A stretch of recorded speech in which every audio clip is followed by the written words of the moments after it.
नमस्कार दोस्तों।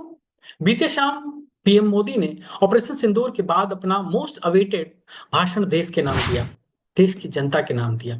और इस भाषण में उन्होंने कुछ मुख्य मैसेजेस अपने देश की जनता के नाम, पाकिस्तान के नाम, आतंकवाद के नाम और अंतर्राष्ट्रीय मंच के लिए भी कुछ मैसेजेस दिए। उन संदेश को मैं एक एक कर आपके सामने रखना चाहता हूं आज। पहला मैसेज जो प्रधानमंत्री नरेंद्र मोदी ने दिया वो था, टेररिस्ट ने सिंदूर मिटाया, भारत ने नामो निशान मिटा दिया उनका। जी हाँ, जिन्होंने हिंदुस्तानी बहनों के मांग का सिंदूर मिटाया, उनके ट्रेनिंग सेंटर्स को ही पूरी तरह से मिट्टी में मिला दिया भारत के आर्म्ड फोर्सेस ने। पीएम मोदी ने बताया, जैसे ही उनको पहलगांव घटना की सूचना मिली, उन्होंने पहले बैठक में ही अपने फोर्सेस को फुल फ्रीडम दे दी थी कि कुछ भी करो, लेकिन उन परिजनों के लिए इंसाफ करो। भारत के वो लोग जो पहलगाम में अपने खुशी के पल बिताने गए थे और जिन्हें यह मातम का मंजर देखना पड़ रहा है इन आतंकवादियों के चलते, उनके लिए इंसाफ करो। और भारतीय सेना ने एक बड़े ही सटीक और बड़े ही प्लान्ड ऑपरेशन को अंजाम दिया और बहावलपुर, मुरीद के जैसे टेरर हब्स को मिसाइल स्ट्राइक से खत्म कर दिया। 30 साल से बैठे इन टेररिस्टों को और इन टेररिस्ट के रखवालों को एक ही झटके में समाप्त कर दिया। जैसे मोहम्मद का सरगना मसूद अजहर अभी रो रहा है। भारतीय सैनिकों के इस ऑपरेशन में उसके लगभग 10 परिजन जो आतंकवादी थे वो मारे गए। ऐसे टेररिस्टों का मास्टरमाइंड जो कभी दुनिया को खून के आंसू रुला रहा था, आज वो रो रहा है। और यही है हिंदुस्तानी फौज का जलवा। हमारे नजरिए से देखिए तो ये सिर्फ मिलिट्री एक्शन नहीं था, ये एक इमोशनल जस्टिस था उनके लिए जिन्होंने अपने परिजनों को खो दिया, जिन्हें धर्म पूछकर उनके आंखों के सामने, उनके पत्नी, उनके बच्चों के सामने उन्हें गोली मार दी गई। इनके लिए ऑपरेशन सिंदूर एक इंसाफ का मंजर था। दूसरा मैसेज जो प्रधानमंत्री मोदी ने अपने एड्रेस में दिया वह यह था कि पाकिस्तान का दर्द बता रहा है कि टेररिस्ट उनके अपने थे। जी हाँ, जब पाकिस्तान के आर्मी ऑफिशियल्स टेररिस्ट के मरने पर रो रहे हो, उनके जनाजे में जाते हो, तो समझ जाओ कि ये टेररिस्ट इन्हीं के पाले हुए बच्चे हैं जिनको रोते हुए पाकिस्तानी आर्मी ऑफिशियल्स ने सुपुर्दे खाक किया। भारतीय ऑफिसर्स ने प्रूफ के तौर पर ये सारे पिक्चर्स अंतर्राष्ट्रीय मंच पर डिस्प्ले कर दिया और वर्ल्ड फोरम पे पाकिस्तान पाकिस्तान की सरकार, पाकिस्तान के आर्म फोर्सेस बेनकाब कर दिया, नंगा कर दिया। यही कारण था कि हिंदुस्तान का साथ देने के बजाय पाक सैनिकों ने भारत के स्कूल्स, टेम्पल्स, गुरुद्वारास पे हमले किए। वो कहते हैं कि हम खुद आतंकवाद का शिकार हैं। आप ही बताइए, अगर वो खुद आतंकवाद का शिकार है, अगर पाकिस्तान की आर्मी और पाकिस्तान के नेता सच में आतंकवाद से परेशान हैं और इन्हें खत्म करना चाहते हैं, तो फिर उन अपने रिसोर्सेस को यूज करके, अपने आर्म फोर्सेस के जान को दांव पर लगाकर, अपने मिसाइल्स का यूज करके इन आतंकी ठिकानों को मिटा दिया। तो पाकिस्तान के लोगों को, पाकिस्तान की आवाम को, पाकिस्तान की सरकार को, पाकिस्तान के आर्मी ऑफिशियल्स को तो इस बात की खुशी होनी चाहिए, मगर ये दुखी है।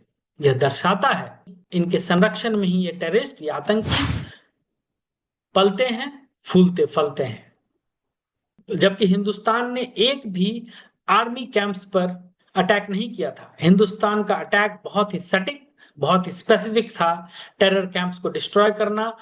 हमारे ऑफिशियल्स ने, आर्म फोर्सेस ने टेरर कैंप्स को डिस्ट्रॉय किया and they came back without hurting, बिना किसी आर्मी कैंप पर अटैक किए हुए। बट जवाबी कार्रवाई के रूप में पाकिस्तान ने गोले बारूद बरसाए, ड्रोन्स फेंके, मिसाइल्स बरसाए। भारत के मजबूत S-400 जैसे एयर डिफेंस सिस्टम ने पूरी तरह से ड्रोन्स और मिसाइल के हमले को नाकामयाब कर दिया।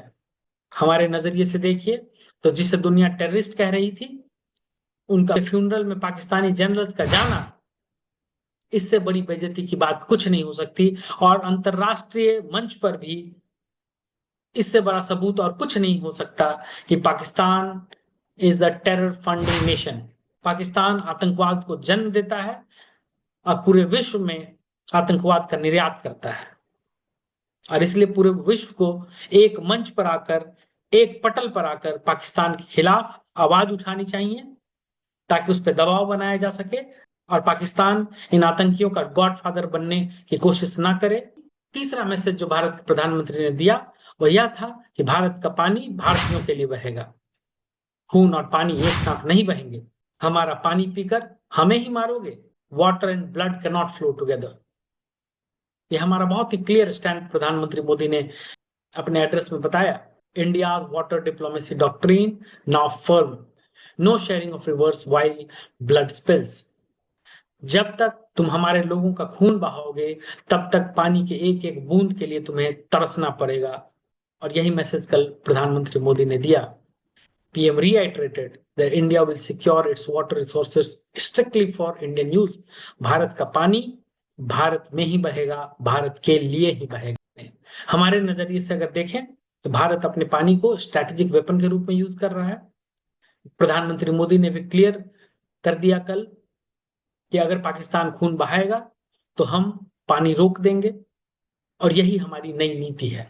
और इस नीति के तहत पाकिस्तान भूखमरी के कागार पे चला जाएगा। ऐसा स्ट्रिक्ट स्टैंड भारत ने पहली बार लिया है, जो कि बहुत ही क्लियर मैसेज है पाकिस्तान के लिए कि no more tolerance for terrorism. चौथा मैसेज जो प्रधानमंत्री मोदी ने अपने भाषण में दिया वो यह था कि टॉक्स हाँ, लेकिन सिर्फ पीओके पर बात, अगर बात होगी तो सिर्फ और सिर्फ पाकिस्तान ऑक्युपाइड कश्मीर पर होगी। PM Modi made it clear that no dialogues over Kashmir, not even with the US. That was a clear rebuke to Trump's earlier suggestion to mediate on Kashmir. प्रधानमंत्री मोदी ने बहुत ही क्लियर तरीके से यह बोल दिया कि बात अगर होगी तो मात्र पाकिस्तान ऑक्युपाइड कश्मीर पर होगी। और अमेरिका के प्रेसिडेंट ट्रंप जो बीच में बिग बॉस बनने का प्रयास कर रहे थे, उनके लिए भी एक झटका था कि कश्मीर भारत का अमुक अंग था, है और रहेगा। और कश्मीर के कुछ हिस्से को जो पाकिस्तान ने अपने कब्जे में ले लिया है, इस पर भारत बात करने को तैयार है।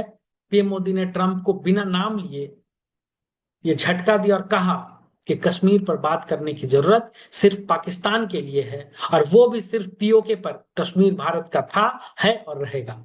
मैसेज नंबर 5, पांचवा मैसेज जो प्रधानमंत्री ने अपने भाषण के माध्यम से दिया वो यह था कि ये नया भारत है, शांति की राह शक्ति से निकलती है। This is not an era of war, but this is also not an era of terrorism. ये युग युद्ध का नहीं है, और साथ ही साथ ये युग टेररिज्म और आतंकवाद का भी नहीं है। जीरो टॉलरेंस पॉलिसी अपनाई जाएगी टेररिज्म के खिलाफ। इंडिया में reconsider no first use of nuclear doctrine. हम नो फर्स्ट यूज वाले न्यूक्लियर पॉलिसी पर भी रीथिंक करेंगे। Operation Sindoor is now an established doctrine, swift and targeted response. अगर आतंकवाद, भारत के खिलाफ कोई आतंकवाद को बढ़ावा देने की कोशिश करेगा तो हम इसी तरह से स्विफ्ट और टारगेटेड पिन पॉइंटेड ऑपरेशंस करेंगे और उन्हें मिट्टी में मिलाएंगे।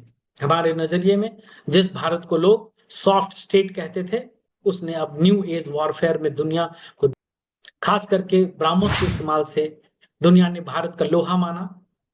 भारत ने दुनिया को बताया कि इंडिया भी अब वर्ल्ड क्लास सुपरसोनिक मिसाइल्स बनाने में सक्षम है। पीएम ने कहा कि गांधी के देश में अर्जुन भी है, और ये अर्जुन अब शांति के लिए शस्त्र उठाने को तैयार है। प्रधानमंत्री मोदी ने यह भी कहा कि ये सीज फायर पाकिस्तान के रिक्वेस्ट पर हुआ है। जब पाकिस्तान हर फ्रंट पर मार खाने लगा, पीछे हटने लगा, तो वो दुनिया भर के देशों में जाकर या गुहार लगाने लगा कि किसी तरह भारत के साथ समझौता करवा दो। और तब हुआ सीज फायर, वो भी इन शर्तों पर कि आगे से पाकिस्तान और पाकिस्तान की सरकार और पाकिस्तान की आर्मी कभी भी टेररिज्म को संरक्षण नहीं देगी, और अगर देगी तो भारत उसका रिटेलिएशन बड़े ही स्ट्रॉन्गर और मजबूती से।